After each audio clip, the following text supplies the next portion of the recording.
In this video, I'll be showing you step by step how to complete the KYC inside of FTMO. It is super easy to do. So the first thing you need to do is open up your favorite browser, and then from here you'll need to go up to ftmo.com.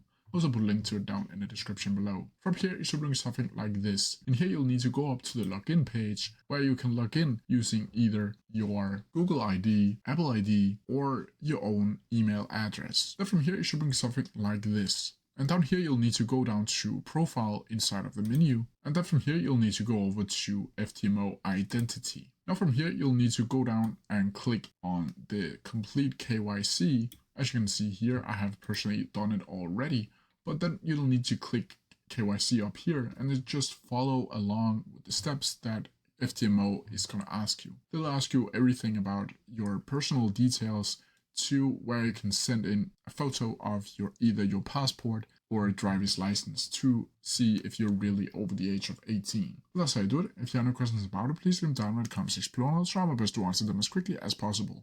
See ya!